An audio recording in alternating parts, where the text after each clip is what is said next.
Welcome to my channel Abha English classes. इस video में हम 11th पैराग्राफ से स्टार्ट करने वाले हैं। पिछले वीडियो में हमने 10th तक कंप्लीट कर दिया था। आई होप आपने वो वीडियो देखा होगा। अगर नहीं देखा है तो उस वीडियो का मैं लिंक डिस्क्रिप्शन में डाल दूँगी, आप वहाँ से देख सकते हैं।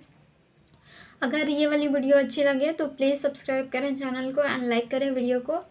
सो स्टार्ट करते हैं 11th पैराग्राफ से। It सेम्ड to me as I lived with Indian friends, new and old।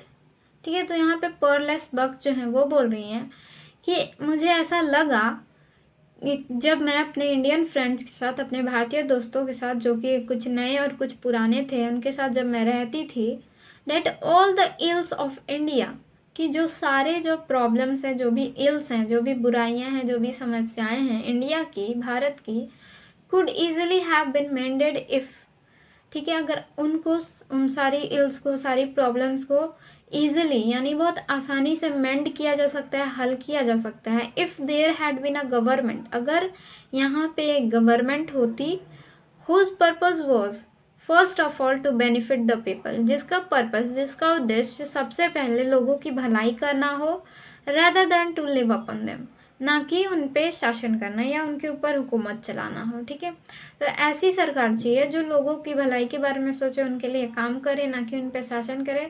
तब जाके इंडिया की जो भी बुराइयां हैं वो खत्म होती। The desert dry country, the desert dry country मतलब रेगिस्तान की तरह सूखा जो कंट्री है। यहाँ पे कंट्री पूरे इंडिया के लिए यूज़ नहीं हुआ है, बल्कि एक पर्टिकुलर प्लेस के लिए, पर्टिकुलर एरिया के लिए यूज़ हुआ है। ठीक है, तो आगे देखते हैं उसकी, इस एरिया की बात हो रही है। फॉर एग्जाम्पल के लिए the fruitless land between Bombay and Madras, तो वो जो कंट्री जिसको बोला गया है वो बॉम्बे एंड मद्रास के बीच के एरिया को यहाँ पे बोला गया है। तो जो बॉम्बे और मद्रास के बीच का जो लैंड है वो फ्रूटलेस है, यानी उसमें कुछ भी नहीं उगता है, कोई भी फसल नहीं होती अच्छे से। वॉज ऑलरेडी फेमिस्ड, वो क्या है, फेमिस्ड है, मतलब एक तरह से भूखा है, वहाँ पे पानी की कमी है यहाँ पे, इसलिए यहाँ पे इसको ज़मीन को बोला गया है फेमिस्ड। ठीक है, although it was only February, जबकि ये सिर्फ फेब्रवरी का महीना है, मतलब अभी सिर्फ फेब्रवरी है और यहाँ पे इतनी पानी की कमी है कि मतलब ये एकदम लैंड जो है वो बंजर हो चुका है। And the sun hot enough to fertilize any seed, और जो सन हॉट है यानी जो सूर्य की जो गर्मी है वो काफ़ी है किसी भी सीड को फर्टिलाइज करने के लिए। हैड देयर बिन वाटर, अगर वहाँ पे वाटर होता तो जो सन हॉट है वो भी बहुत ज़्यादा अनुकूल है, एक तरह से बोलेंगे अडोप्टिंग है, वहाँ पे कोई भी सीड इजिली फर्टिलाइज हो जाएगा। And why was there no water, और क्यों यहाँ पानी नहीं है, मतलब क्यों उस जगह पे पानी नहीं है। वाई नॉट सिंक अर्टेजियन वेल, क्यों वहाँ पे अर्टेजियन वेल नहीं है। अर्टेजियन वेल मतलब जैसे कि जो वाटर लेवल होता है, जो ज़मीन के अंदर जो पानी होता है वो बहुत हाई होने के कारण जब हम थोड़ा सा ही गड्ढा खोदते हैं तो वो क्या होता है, पानी अपने आप ऊपर हो जाता है। ठीक है, इतना ज़्यादा पानी का लेवल ऊपर होता है। ठीक है, और इवन डिग सैलो वेल्स, और क्यों नहीं जो नॉर्मल हमारे आसपास जो वेल होते हैं, जो कुएं होते हैं, वैसे वो वेल यहाँ पे खोदे गए हैं। Since I was told the water level was high, जैसा कि मैं पहले भी बोल चुकी हूँ कि जो वाटर लेवल है वो बहुत हाई है।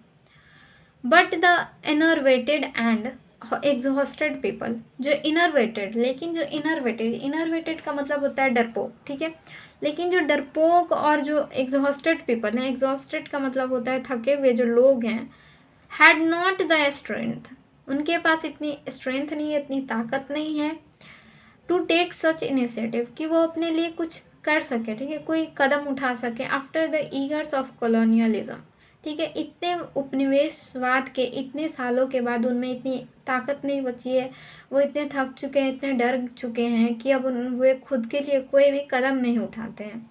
It was more than that, और जो इसमें बताया गया है, जो हकीकत है, वो इससे भी ज़्यादा है। ठीक है, मतलब ज़्यादा ही खराब है इससे भी। द वर्स्ट रिजल्ट, जो सबसे बेकार जो रिजल्ट है perhaps of the colonial system, शायद कॉलोनियल सिस्टम का, was to provide the subject people with an infinite excuse against war, कि जो कॉलोनियल सिस्टम है, जो उपनिवेशवाद शासन जो है, इसने क्या किया है, प्रोवाइड किया है, प्रदान कर दिया है, दे दिया है द सब्जेक्ट पीपल, यानी जिस पे वो राज करता है, मतलब जिन लोगों पे वो राज करता है, उन लोगों को इनफाइनाइट एक्सक्यूज यानी बहुत सारे बहाने दे दिए हैं उसने अगेंस्ट वर्क के खिलाफ, यानी काम ना करने के लिए उसने बहुत सारे बहाने दे दिए हैं लोगों को डरा के धमका के, या फिर वो उनके लिए कोई रोज़गार ही नहीं करता है, और लोग भी इतने डर चुके हैं, इतने थक चुके हैं कि वो अपने लिए कोई कदम ही नहीं उठाते हैं। And so against helping themselves, और इस तरह उसने क्या किया है, मतलब लोगों को खुद के खिलाफ, खुद की सहायता करने के खिलाफ भी मतलब बहुत सारे बहाने दे दिए हैं। You are responsible for me, तुम मेरे लिए रिस्पॉन्सिबल हो, ऐसा जनता बोलती है, ठीक है। Is always the sullen attitude of the subject to the ruler, और ये जो सलन एटीट्यूड है, मतलब कि ये जो तुच्छ सा एटीट्यूड है, मतलब हमेशा से यही एटीट्यूड रहता है।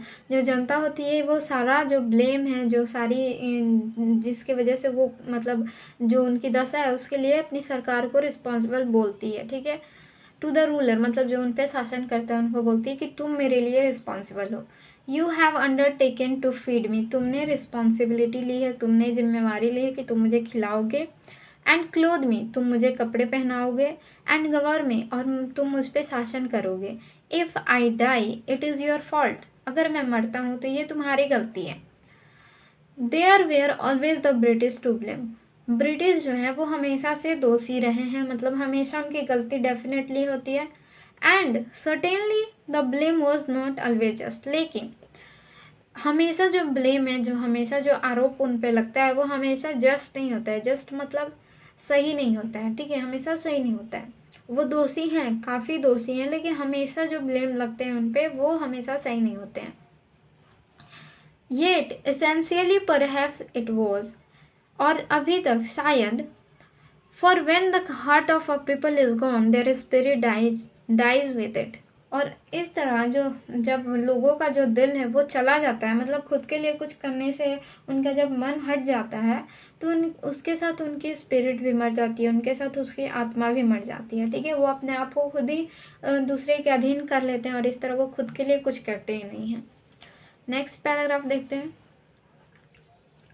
Looking back I find that among the many impression of the people of India, looking back यानी पीछे देखते हुए, आई फाइंड मतलब मैंने पाया, अमंग यानी बीच में, द मेनी इम्प्रेशन बहुत सारी धारणाओं के बीच में, इंडियन पीपल के, ठीक है, मतलब इंडिया के लोगों के बहुत सारे धारणाओं के बीच मैंने पाया, ऑब्जॉर्व और ऑब्जॉर्व किया और देखा, while I lived among them जब मैं उनके बीच में रहती थी, and still clear in my mind, और अभी तक वो चीज़ मेरे माइंड में क्लियर है, साफ है। Is there reverence for great man and women, reverence का मतलब होता है सम्मान, श्रद्धा भाव, ठीक है। जो लोगों के बीच में बहुत, जो इंडियन पीपल हैं उनके मन में जो श्रद्धा भाव होता है, ग्रेट यानी महान लोगों के प्रति, महान आदमी या औरत के प्रति, वो मतलब बहुत रेयर होता है, ठीक है।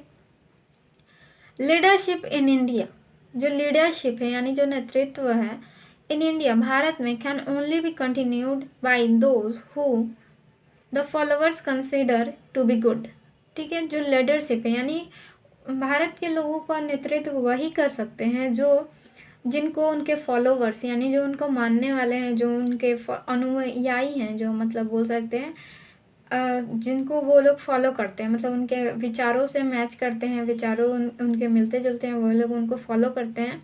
तो वे लोग जब उनको समझते हैं कि वो लोग सही हैं, वे लोग अच्छे हैं, तभी कोई इंसान उनको लीडरशिप कर सकता है। जब वे लोग खुद समझेंगे कि ये हमारा लीडरशिप करने के लिए सही है आदमी है, तभी कोई उनका लीडरशिप कर सकता है। That is capable of renunciation, और वो कैपेबल होना चाहिए रिनाउंसिएशन यानी मतलब खुद के स्वार्थ को ना देखते हुए, ठीक है, मतलब निस्वार्थ भावना होनी चाहिए उसके अंदर। देयरफॉर नॉट सेल्फ सीकिंग, और इस तरह वो क्या होना चाहिए, सेल्फ सीकिंग नहीं होना चाहिए, मतलब खुद के, सबसे पहले वो खुद की परवाह नहीं करे, ठीक है, ऐसा होना चाहिए। वो लोगों के बारे में सोचे, लोगों के लिए काम करे। This one quality for them contain all other, और ये जो एक क्वालिटी है वो सभी में होती है, ठीक है, उनमें बता रही हैं pearl aspect.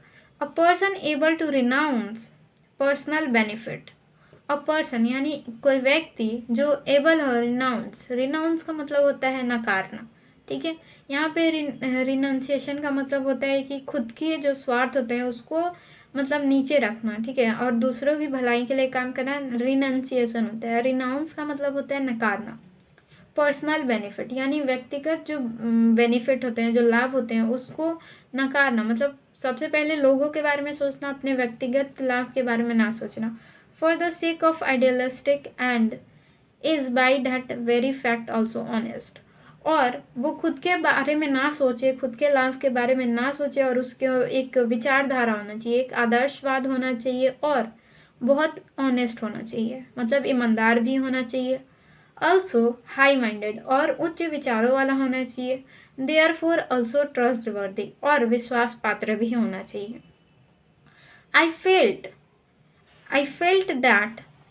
I felt that the people, even those who know themselves venal and full of fault, ठीक है, मैंने महसूस किया कि वे लोग जो खुद को मतलब वेनल यानी करप्ट, एक तरह से बोलेंगे जो भ्रष्टाचारी, और जो फुल ऑफ फॉल्ट यानी खुद के वे लोग जानते हैं कि मेरे अंदर इतनी कमियां हैं, मैं भ्रष्टाचार हूँ। सर्च फॉर सच पर्सन, वे लोग भी अपना जो लीडर है उसको ईमानदार, उसको ट्रस्टवर्दी, और उसको हाई माइंडेड, और जो रिनाउंसिएशन के कैपेबल हो, वैसे आदमी को ढूंढते हैं। वे लोग भी जो बहुत ज़्यादा करप्ट हैं। 13 पैराग्राफ देखते हैं। The devotion given nationally to Gandhi and finally won internationally is well known, ठीक है। जो डिवोशन, जो श्रद्धा उनको दी जाती है गांधी जी को, नेशनली राष्ट्रीय स्तर पे, एंड फाइनली इंटरनेशनल मतलब अंतर्राष्ट्रीय स्तर पे भी वो मतलब वेल नोन है, यानी सबको पता है कि उनको कितने सम्मान मिलता है, कितनी श्रद्धा मिलती है। But I found the same homage paid to local person, लेकिन मैंने पाया कि वही सेम होमेज का मतलब सम्मान, आदर, ठीक है, वही सम्मान लोकल पर्सन को भी मिलता है, ठीक है। मतलब लोकल जो पर्सन है, कुछ लोग हैं ऐसे जो लोकल के हैं, उनको भी उतना ही सम्मान मिलता है। Who in their major were also leader because of their selfishness, जो एक तरह से क्या है, वो भी एक तरह से लीडर हैं अपने स्तर से, अपने मतलब जो गांधी जी हैं वो इंटरनेशनल और नेशनल लेवल के लीडर हैं, और जो लोग हैं जो कि लोकल एरिया के हैं, वे लोग भी एक तरह से लीडर हैं, जो अपने गाँव को अपने एक पार्टिकुलर एरिया को लीडरशिप करते हैं, और वे लोग भी उतने ही सम्मान पाते हैं अपने आसपास के लोगों से। बिकॉज ऑफ देयर सेल्फिशनेस, क्यों? क्योंकि उनके अंदर भी सेल्फिशनेस है, मतलब वे भी लोग भी निस्वार्थ हैं, वे लोग अपने बारे में नहीं बल्कि लोगों के भलाई के बारे में भी सोचते हैं। Thus I remember a certain Indian village where I had been invited to visit in the home of a family, ठीक है। और इस तरह मुझे याद आता है एक इंडियन फैमिली, एक इंडियन विलेज का जहाँ पे मुझे इनवाइट किया गया था, मतलब मुझे बुलाया गया था उनके घर पे, ठीक है। Of family of some modern education, जिनकी फैमिली कुछ मॉडर्न एजुकेशन उनके पास था, मतलब वे लोग नई शिक्षा को प्राप्त किए थे, वैसे फैमिली में मुझे बुलाया जाता है। तो नॉट मच, और मॉडर्न जो एजुकेशन था वो बहुत ज़्यादा नहीं था, लेकिन उन्होंने मॉडर्न एजुकेशन लिया हुआ था। सम मीन्स यानी उनके पास कुछ धन था नॉट वेल्थ, लेकिन बहुत अधिक धनी लोग नहीं थे। The house was mud world, ठीक है, जो हाउस था वो मड वर्ल्ड था, मतलब मिट्टी का दीवार था, वो जो घर था उसका जो दीवार था वो मिट्टी का था। And the roof was made of thatch, और जो छत थी वो थैच यानी घास फूस की बनी हुई थी। इनसाइड वेयर सेवरल रूम, और उसके अंदर कुछ रूम्स थे।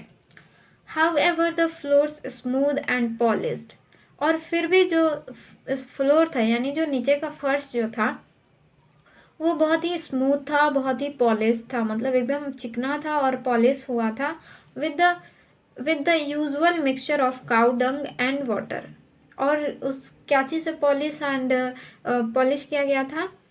जो काउ डंग होता है, काउ डंग का मतलब होता है गोबर, और वाटर का जो मिक्सचर होता है उससे लीप के अच्छे से पॉलिश किया गया था। The active master of the house was not the head of the family, और जो एक्टिव मास्टर था मतलब उस घर का जो सक्रिय व्यक्ति था वो वहाँ का उस घर का हेड नहीं था। मतलब हेड मतलब जैसे हमारे फैमिली में हेड होता है पापा या दादा होते हैं, लेकिन यहाँ पे जो हेड ऑफ द फैमिली है यहाँ पे जो वो एक्टिव पर्सन नहीं है। जो हमारे पापा होते हैं वो एक्टिव पर्सन होते हैं हमारे फैमिली के, लेकिन इस फैमिली में जो हेड थे वो एक्टिव पर्सन नहीं थे बल्कि कोई और ही था।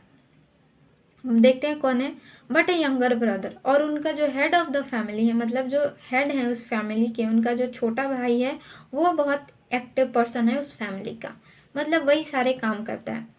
This I discover when I arrived, और मैंने ये पाया जब मैं वहाँ पहुँची। For before we enter the house, उसके पहले, हाउस में एंटर करने के पहले, ठीक है। माई होस्ट लेड मी, माई होस्ट यानी मेरा जो मेज़बान था, मतलब जो ये यंगर ब्रदर हैं जो एक्टिव मास्टर है, होस्ट मतलब मेज़बान, आई होप आप समझते होंगे, जो सबसे सबका परिचय कराते हैं, जो उस पूरे प्रोग्राम को होस्ट करते हैं, तो वो ही बोल रही है यहाँ पे। जो मेरा होस्ट है यानी यहाँ पे जो यंगर ब्रदर है वही यहाँ पे होस्ट है। तो my host led me to a curious sort of cage, एक बहुत ही रहस्यमय या फिर उत्सुक एक केज के पास ले गई, एक पिंजरे के पास ले गई। Standing well above the ground of 4 post, ठीक है। और स्टैंडिंग वेल यानी जो केज था वो खड़ा हुआ था 4 पोस्ट यानी 4 खंभों पे या 4 पिलर्स पे, ग्राउंड पे जो 4 पिलर्स थे उसके ऊपर एकदम अच्छे से वो खड़ा था। Inside the cage made of wire netting, और केज के अंदर जो कि वायर का बना हुआ था, वायर से उसको जाली के जैसा बनाया गया था। I saw to my amazement an aging man lying on his back, मैंने अपने पूरे अमेजमेंट यानी आश्चर्य के साथ देखा एक एजिंग मैन, एक बूढ़ा आदमी, लेइंग ऑन हिज बैक, वो अपने पीठ के बल लेटा हुआ था। His head supported by a pillow, उसका जो हेड था यानी उसका जो सर था वो सपोर्ट किया गया था, उन्हें उसको सहारा दिया गया था एक पिलो के सहारे, ठीक है।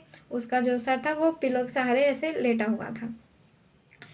माई एल्डेस्ट ब्रदर, मेरा जो एल्डेस्ट ब्रदर है मतलब मेरा जो बड़ा भाई है। माई होस्ट एक्सप्लेन, मतलब जो होस्ट था उसने बोला कि ये मेरा बड़े भाई हैं। He has had a stroke of paralysis, उसको मतलब जो होस्ट है उसने बताया कि ये मेरे भाई को पैरालिसिस का स्ट्रोक आया था, मतलब पैरालिसिस हो गया है उनको, एक लकवा जिसको बोलते हैं हिंदी में। And so we beg him to live in the house, और इसलिए हमने उनसे बहुत ज़्यादा विनती की, उनसे रिक्वेस्ट किया कि आप घर में रहिए। ही chooses to live out here so that he may be ready to listen to the villagers when they come to him, और लेकिन उन्होंने क्या किया, लेकिन उन्होंने बाहर रहना चुना ताकि जब उनसे कोई विलेजर यानी जो गांव में के जो लोग हैं वो जब उनसे मिलने आए तब वे उनकी बातों को सुनने के लिए हमेशा तैयार रहें। और इसलिए उन्होंने क्या चुना, बाहर रहना। उन्होंने, जबकि होस्ट ने बहुत रिक्वेस्ट किया कि आप अंदर रहिए, फिर भी उन्होंने बाहर रहना ही चुना। 15 देखते हैं। My host spoke fair English, जो मेरा होस्ट है वो अच्छी इंग्लिश बोल लेता है, but the elder brother spoke non, लेकिन जो एल्डर ब्रदर है वो कुछ भी नहीं बोल पाता है। And we could only exchange greeting and look at each other, और इस तरह हमने सिर्फ एक दूसरे को ग्रीटिंग यानी जो प्रणाम होता है या फिर जैसे हम हेलो बोलते हैं उस टाइप से हमने एक्सचेंज किया। एंड लुक ईच अदर, और हम एक दूसरे की तरफ हमने देखा विथ फ्रेंडलीनेस, बहुत ही मतलब एक तरह से फ्रेंडलीनेस की जैसे भावना से हमने देखा उनको। What I saw was intelligent thin pain sharped face, मैंने क्या देखा कि वह बहुत ही इंटेलिजेंट मतलब बहुत तेज़, बहुत ही बुद्धिमान। थिन, और उनका जो फेस था वो बहुत ही पतला। पेन शार्प्ड यानी दर्द से जो उनके शरीर था वो उनके चेहरे पे दिख रहा था। Whose eyes were at once wise, और उनकी जो आइज थी, आंखें थी, वाइज एंड पियर्सिंग मतलब बहुत ही बुद्धिमान आंखें थी, और पियर्सिंग मतलब बहुत ही चमकदार आंखें कभी रही होंगी, मतलब जब वे चल फिर रहे होंगे तब की बात हो रही है। The body was quite helpless, और जो बॉडी था वो हेल्पलेस था क्योंकि उनको पैरालिसिस का स्ट्रोक था, तो वो चल फिर नहीं सकते थे और इस तरह वो काफ़ी लाचार था उनका body. But it was scrupulously clean, लेकिन उनका जो मतलब बॉडी था वो बहुत ही क्लीन था, बहुत ही मतलब अच्छे से क्लीन था। And the cotton garments were snow white, और जो कॉटन गारमेंट्स, जो उन्होंने गारमेंट्स पहने हुए थे, कपड़े पहने हुए थे कॉटन के, वो स्नो वाइट थे यानी एकदम वाइट था, बर्फ की तरह। We exchange a few remarks, हमने कुछ और अभिवादन बोल सकते हैं, अभिवादन एक्सचेंज किए, हमने एक दूसरे की तरफ देखा। And then a group of villager approached, और तभी एक ग्रुप ऑफ विलेजर्स यानी गाँव मतलब लोगों का एक, गाँव के लोगों का एक समूह वहाँ पे पहुँचा। नॉट टू सी मी, मुझे देखने के लिए नहीं, मतलब ऐसा लेखिका बोल रही है, जो राइटर है वो बोल रही है कि मुझे देखने के लिए वे लोग नहीं आए थे, but to talk with the elder brother, लेकिन वे लोग एल्डर ब्रदर यानी जो होस्ट के जो बड़े भाई हैं उनको देखने के लिए आए थे। And so my host led me in to the house to meet his young wife and children, और इसलिए मेरा होस्ट जो है उसने मुझे घर के अंदर मुझे ले गया अपनी वाइफ और चिल्ड्रन से मिलाने के लिए, अपनी पत्नी और बच्चों से मिलाने के लिए मुझे घर के अंदर ले गया। 16 पैराग्राफ देखते हैं। ऑल ड्यूरिंग माई स्टे, मतलब पूरी जब तक मैं वहाँ पे रुकी, आई वॉज दैट केज, मैंने उस केस को देखा। And seldom indeed did I see it except surrounded by people, और मैंने शायद ही कभी उसको बिना लोगों के घिरे हुए देखा, मतलब वहाँ पे जब तक मैं थी, वहाँ पे जब तक मैंने उस केस को देखा वहाँ कोई ना कोई था। And never as long as daylight lasted, और जब तक था, जब तक कि डे लाइट मतलब जो दिन था वो लास्ट मतलब ख़त्म नहीं हो गया, जब तक दिन था तब तक उसके आसपास लोग थे ही। Without at least one man squatting on the ground, ठीक है, मतलब बिना एक भी आदमी, कम से कम एक आदमी तो वहाँ पे होता ही था ग्राउंड पे, ठीक है। Talking earnestly and then listening, वो काफ़ी गंभीरता से बात करते थे एंड फिर उनकी बातों को सुनते थे।